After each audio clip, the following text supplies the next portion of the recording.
Hello, YouTube.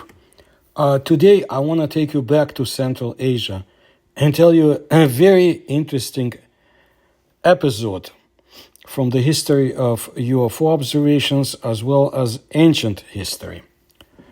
In Central Asia, on the territory of Kazakhstan and Uzbekistan, between the Mangishlak Peninsula in the west, the remnants of the Aral Sea and the Amu Darya Delta in the east, that's where the giant Usturt table plateau stretches out.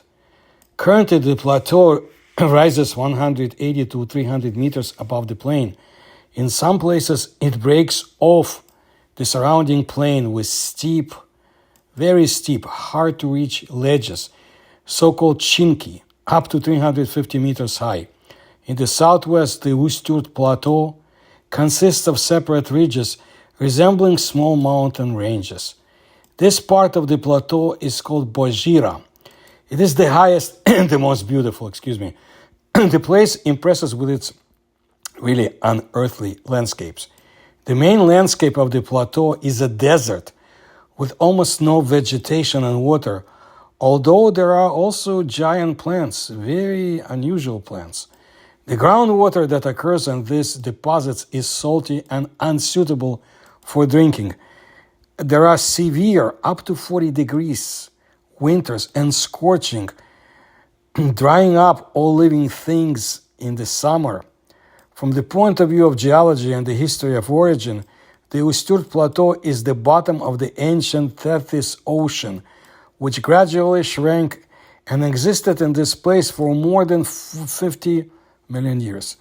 Now, less than 2 million years ago, the connection between the Black and the Caspian Seas was finally interrupted, and the process of drying up of the huge inland sea, which included the modern Caspian and Aral, and the lowlands adjacent to them, began. Due to its climatic conditions, complete lack of water, and remoteness from modern itineraries, Usturt is even now studied much less than the famous Karakum.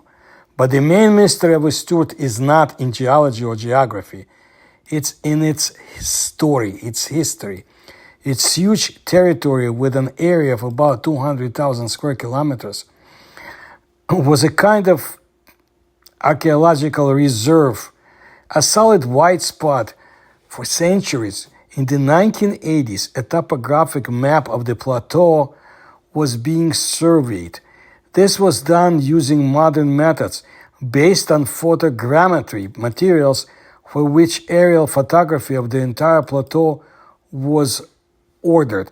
But before then, something happened in terms of UFOs observed and some strange expeditions to the area, which you can see in my other videos about Kazakhstan and Central Asia. And so, when studying one of the districts of Usturt, cartographers found some strange lines in the pictures, apparently of artificial origin. The lines formed into arrow-shaped signs of enormous length, 800 to 900 meters, directed by the points to the north. The tips of these arrows have round pits in the corners of the lines, and the arrow itself is formed by half-ruined stone shafts. And they're ruined from the time this has passed by. The height of the shafts is now a little less than a meter, but judging by the debris around, it used to be much larger. Most of all, the scheme of the arrow-shaped layouts of Usturt resembles a giant military map on which the direction of the troops strikes is indicated with bold arrows. The cyclopean system of arrows was traced for more than 100 kilometers. In its scale, it surpasses the much more famous system of lines and drawings in the Peruvian Nazca Desert, the only comparable archaeological phenomenon. Just like in Nazca, the arrows cannot be seen from a height of human growth. There are no significant elevations on the table-like surface of the plateau. What were these arrows created for? There are not so many hypotheses. There are only two, and we'll look at them. The Usturt Plateau is a rocky hill. There are no trees, open reservoirs, and rivers on the plateau. There is no rain in the summer, and the total amount of precipitation, together with snow, is up 150 millimeters per year. The grasses dry up, and the steppe or savanna plains becomes yellow-gray, and the juicy green grass grows along the arrows. That is, even now more moisture accumulates there. This led scientists to the idea that the arrows represent ancient irrigation structures, moats with shafts on the outside delayed the flow of water from the entire interior and directed it to the arrow-shaped triangles located below reservoirs. Ring-shaped depressions in the corner of the triangles, former deep pits, served as reservoirs for water. But another scientist, archaeologist, Lev Galkin, the head of the Volga-Ural expedition, whom we will mention more about later, believed that arrows are ancient cattle pens. But scientists have not come to a consensus on the purpose of the Usturt arrows. In the area of the arrows, even before the discovery of them, a whole complex of archaeological monuments was found: mounds, burials, religious buildings. The latest ones belong to from 10th to 15th centuries, but most are undoubtedly much older, much older. To date, more than 1,000 architectural monuments have been discovered on the Mangishlak Peninsula and the Usturt Plateau, underground and above-ground temples, huge cities of the dead, necropolises. In different parts of the peninsula, underground rooms have been identified, or chambers, carved directly into solid rock. The sensation of the year of 1983, ancient stone sculptures of an unknown civilization were discovered in the west of the Usturt Plateau in the Beatty Wells area. This complex of sculptures turned out to be completely unique. Nothing like this had ever been seen in the steppes of Eurasia before. Take a look at the photos. To me, at least one looks like an ancient astronaut. For centuries, traces of many civilizations have been preserved on the Usturt Plateau. The Great Silk Road passed through it. The ancient caravan itinerary, the Khwarezm Shah Road, connecting the ancient city of Khiva with the lower reaches of the Volga. It was affected by the great migration of people. Many ancient cemeteries with mausoleums, minarets, and underground temples are scattered across the plateau. 60 sites of primitive men of the Neolithic period have been discovered. The ruins of the ancient cities of Shahir-i-Wazir and the Alan fortress and remains of even more ancient settlements of unknown civilizations have been preserved. But the civilization discovered in 1983 had nothing to do with all this. He has lived an interesting and useful life and hoped to give 10 more years to science and the Russian Navy. This was said about Lev, actually he said it himself, Lev Leonidovich Galkin, a well-known researcher of the Mangishlak region, a Moscow archaeologist, a veteran of the Great Patriotic War, as the World War II is referred to in Russia. But it was not given to him to continue his work. He passed away in 2016. Lev Galkin went on expeditions to the North-Eastern Caspian region every summer for 30 years. He had visited the deserts of Rhin, Usturt Plateau, Mangishlak, and many others. These areas are poorly studied archaeologically, and every year expeditions under his leadership brought a lot of interesting discoveries. Galkin was born in 1927 in Moscow. He graduated from the Young Sailors School of Northern Fleet, served at the Dnieper military flotilla. During the Great Patriotic War, he served on the combat warships of the Soviet Navy. Well, in the early 1950s, he began his officer service, after having served in the Navy, Galkin entered the Moscow State University at the history department of in the Institute of Archaeology. In 1964, he began working at the Institute of Archaeology of the USSR Academy of Sciences, got his PhD, which was devoted to the Bronze Age of the North-Eastern Caspian Sea. Here is something interesting. On the day of the 55th anniversary of the great victory over Nazi Germany, by decree of the President of the Russian Federation, he was awarded the rank of Captain of the Third Rank. So he was not a forgotten person. And the President himself, I believe, followed his research. We just don't know how much. At the age of 75, Galkin, summing up his work, was preparing a book titled The North-Eastern Caspian in Antiquity and the Middle Ages, but it never got published. Let's look again at his discovery. From all possible angles, in 1983, on the Usturt Plateau, geologists Galkin and Farakhov discovered about 70 statues of male warriors in small space about 50 kilometers from the village of Sayutyos in the area of Beatty Wells. The very next year, the Volga-Ural Archaeological Expedition of the Institute of Archaeology of the USSR Academy of Sciences went there. Here's what the head of the expedition, Lev Galkin, wrote about the discovery on the Usturt Plateau. Near two high mounds on a relatively small area, there were many broken stone statues. Some of the debris was so massive that it was not possible for one person to move it from their place. The statues were different. Some reached almost 4 meters high, others little more than 2 meters, and the smallest about 1 meter. There were stone heads, broad-shouldered men's torsos with a narrow waist, half-finished limestone slabs. Large and medium-sized sculptures prevailed.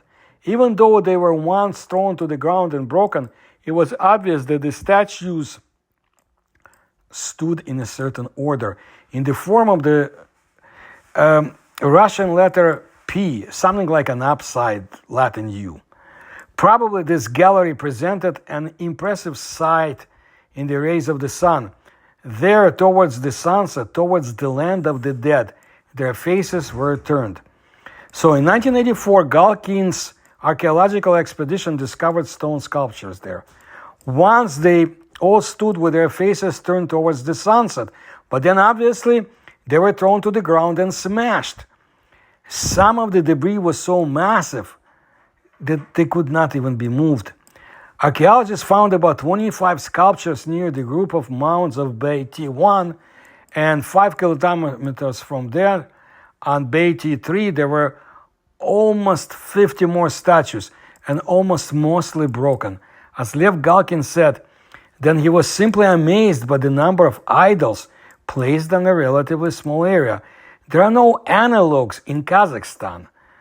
I would say in the whole of Central Asia, approximately the same number of Scythian stone steles have been found in the steppes of the Black Sea region for more than 100 years. On some statues, images of weapons, armor, attributes of power and bracelets have been preserved. The shape of arrows and swords seem to speak of Sarmatian weapons. However, Galkin wanted to know exactly what kind of people created this mysterious and majestic gallery of the statues. When the burial mound was excavated on Beatty 1, it turned out that it had been looted in ancient times. Only a beak-shaped stone altar was found. Lev Galkin did not doubt only one thing: the statues were deliberately broken. There were wells in the vicinity of Beatty, and local cattle breeders have been staying there since ancient times. Nomads were afraid of the evil eye. That's why they knocked off the heads of the stone idols. Well, that's one hypothesis. The Beatty 2 complex is located at a distance of up to 1 kilometer from Beatty 1, but not a single sculpture was found there. But a quarry was discovered nearby in which white-pink limestone was mined, which served as a material for making sculptures. To the southeast of Beatty 2, about 4 kilometers from it, there's a group of mounds of the Beatty 3 complex. Its layout resembles the layout of the Beatty 1 complex, but 50 broken statues lay compactly in the form of the Russian letter P to the west of the central mound, but the mouth of the square was facing northwest. 2 stone sacrificial tables were found at the Beatty 3 complex, which indicated that these complexes are a sanctuary. The sanctuaries included from 1 to 5 mounds. The main element of the sanctuaries was a round structure made of large stone blocks, which had the shape of a ring-shaped wall inside which a narrow passage led. In addition to the altars, many memorial structures built of stone were discovered. All the statues and the shrines were knocked down and damaged, which was explained by the fear and hatred of the later population of the plateau for the idols of an unknown civilization, but still archaeologists managed to determine their original position. They were in groups of 2 to 4 idols about 2 meters apart, forming a stone army up to 4 meters high. On some of the broken statues, relief images of swords, bows, and daggers were clearly visible. According to the weapons and ornaments depicted on the statues, scientists consider that these structures belongs to the Massagets, who lived in the 4th to 3rd centuries before Common Era. Archaeologists still do not really know anything about the Massagets. It is believed that they were one of the peoples of the Indo-European group. Herodotus wrote about the nomadic tribes of the Massagets. His works are the main source of information about them. They were a warlike and powerful people. The Massagets worshipped the sun and sacrificed horses to it, believing that the fastest being in the world should be sacrificed to the fastest god. They dressed like Scythians and led a similar lifestyle. They believe in afterlife. Faith forced them to build sanctuaries of their ancestors and protect them. Perhaps they deified their ancestors and sought patronage from them. And here the Massagets have a lot in common with the Scythians. Herodotus also wrote about the Massaget nomadic tribes who lived on the boundless plain stretching to the east of the Caucasus. The Massagets worshipped the sun, and horses were sacrificed to the sun, like I said. They dressed almost the same way like the Scythians. The Massagets fought on horseback and on foot, armed with bows, spears, daggers, and battle axes. They were a powerful and in many ways mysterious people. According to Herodotus, if a Massaget liked a woman, he simply hung a quiver of arrows on her caravan so that the other would not enter and stayed with his chosen one. However, Galkin still doubted, despite all his respect for the father of history, since this had not yet been confirmed by excavations, but historical facts speak about the courage and the power of the Massaget warriors. It is not known exactly where the lands of the Massagets were located, but they definitely bordered the countries of Central Asia, which were part of the West Achaemenid Empire. In the 4th century before Common Era, the Massaget tribes stopped the advance of the army of the Persian king Cyrus of the Achaemenid dynasty to the east. Now, when Alexander the Great came to the lands of Central Asia in the 4th century before Common Era, the militant tribes of the Massagets again stood among the most irreconcilable enemies of the new invaders. It is believed that some of the Massagets and Sarmatian tribes who did not submit to the invaders, they went north, and the other part of the tribes became part and dissolved into the population of Central Asia. And here, and where has the stone army gone to, those statues? The best way to preserve the finds is to rebury them. But will people remember where they did it? Bonfires unstirred. This was the article published in the well-liked Soviet and later Russian magazine Vokruг Sveta, issues 6 and 7, 1990, by Glazunov, their special correspondent. And he said that the point here is not so much in the number as in the quality of the organized archaeological expeditions to the area. After all, archaeologists have to explore with stewards, so to speak, almost by touch. They don't even have maps. To order them is too expensive for the Institute because the cost is twice the cost of the equipment for the expedition. And unsolvable question is gasoline, which is extracted by hook or by crook because the itinerary is written out according to the distance from point A to point B. And these points are entangled with such rings of roads that the mileage traveled can safely be multiplied 3 to 4 times. Otherwise, it will not be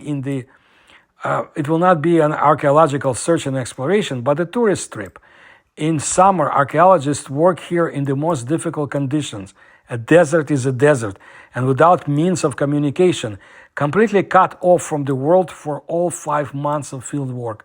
Without proper medicine, from snake bites, from the karakout spiders. Isn't that why archaeologists don't have a special desire to work in Mangishlak and Usturt? At first, we somehow treated Galkin's all-encompassing archaeological greed with irony, but soon realized where he got it from.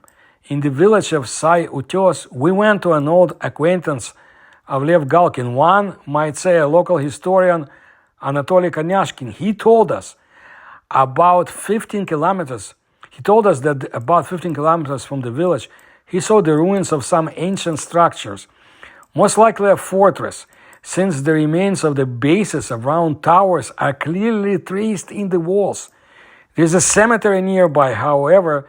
There are more recent graves there, and they are laid out from fortress stones. Nearby, Anatoly noticed a pile of folded flat stone slabs, prepared by someone to take away for their needs. A year or two, and these ancient ruins will be dismantled for the stones. We scattered across the territory of the fortress, which occupied, according to approximate estimates, 800 to 900 square meters. What kind of people lived here? Where did they go and when? There were a lot of questions. It was simply impossible to remain indifferent next to these ancient stones. But so far, Galkin could not answer everything. Well, now, 33 years have passed after the publication of the article. And are there any modern photos of those amazing finds? Did any expedition continue its work? So what happened? There are no photos, and apparently there are no stone giants at the Beatty well. Galkin, like I said, died in 2016, and his book about the discoveries, well, it was not published. So what's the matter? Who knows? The local press tells amazing things about those places and about underground nuclear tests in these places, after which there was radiation emissions and this zone was closed, and even now few people go there fearing infection, and even about more than 20 cases of UFO sightings there.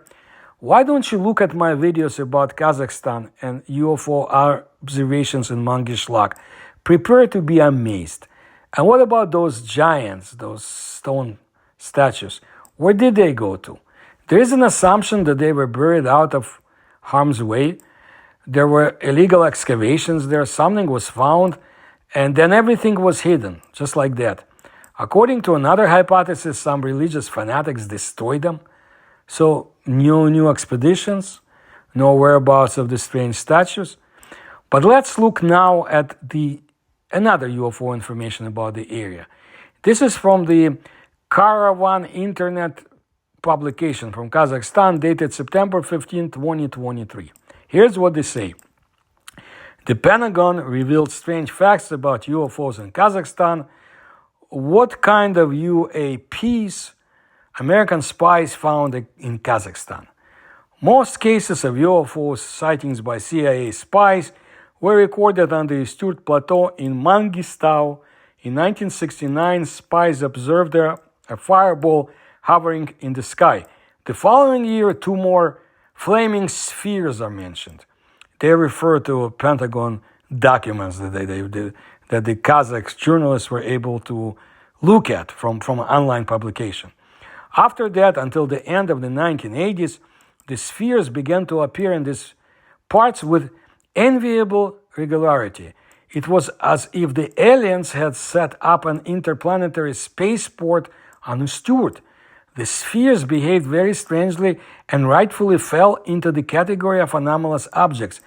They then calmly hovered over one place, then spiraled into the air and dissolved there, then changed shape, turning into giant saucers, and even sharply dived to the ground, scattering in the small spheres, which then just extinguished, so to say. It is curious, but even the Soviet media, which did not like any paranormal stuff, began to publish notes about UFOs unobscured frequently during those years. Even the old Soviet Union newspapers did not disdain this, so not just the local media. The testimonies of eyewitnesses who observed a flying saucer on the peninsula were cited. Then venerable scientists talked about mysterious arrows laid out by someone from the stones in the middle of the steppe. At the end of the article, hypotheses were put forward as if in the ancient times local tribes pointed out to visitors from another planet where to land their craft. The truth was discovered only in the 1990s. It turns out that since 1969, tests on the use of nuclear explosions for peaceful purposes had been conducted at the Mangishlak. Thus, it was planned to create about 50 artificial lakes in the arid regions of the USSR. According to the authors of the project, the energy of the atom should melt the soil and turn it into glass. So a giant piala or bowl would form in the desert, which the rains would then fill with the fresh water. Usturt was chosen for several reasons at once. It is a rather deserted place, which means it is easier to maintain secrecy. The city of Shevchenko is being built on the Caspian coast. The water for which will be desalinated by a nuclear power plant, so no one will be confused by the movement of cargo here, including with radioactive stuff, as well as the constant presence of experts in physics and geology. In addition, the soil and climate here are ideal for complete tests. But not everything went so smooth. The experiment failed. The bowl from the explosion turned out to be quite good, but the water did not want to accumulate there. Scientists did not give up and experimented with the proportions of nuclear charges, the depth of the pit for them, and different soil samples. That is why the fireballs in the sky behave differently each time. It did not work out with absolute secrecy either. The spheres turned out to be so huge that many people observed them. Then it was decided to publish the UFO myth in the newspapers. In the USSR, people firmly believed that newspapers did not lie, so the trick was a success. And as for the stone signs of the aliens, their mystery has long been solved. In the pans, in the shape of letter V, local shepherds, as in a trap, drove cattle too. This information, or misinformation, turned out to be so well crafted that even CIA agents believed it. So let's go toward more modern times. In July 2018, a fireball fell from the sky in the West Kazakhstan region.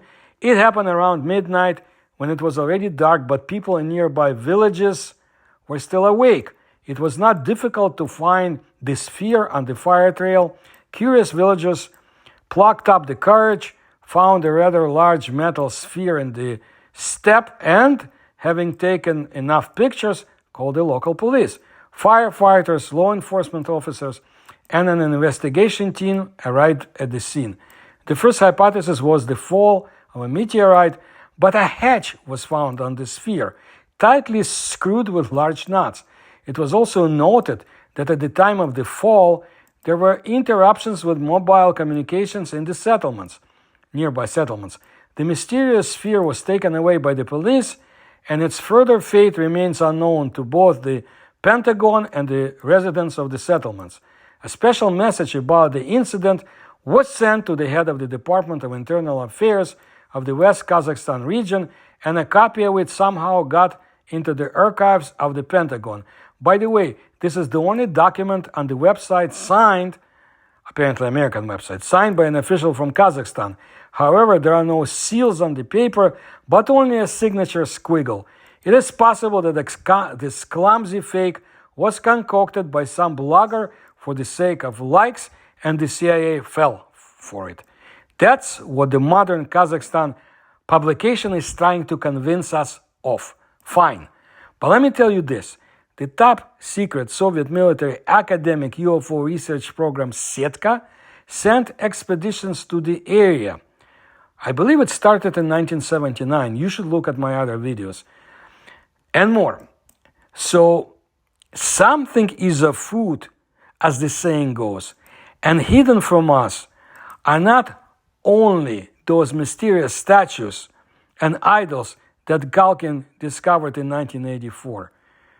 At least one of them resembles an ancient astronaut. I think maybe we'll find out more one day. But that's what I wanted to let you know today. And if you like my research, please support me through the links you will find in the description to this video. Please tell others about my video. Please like my videos. Thank you.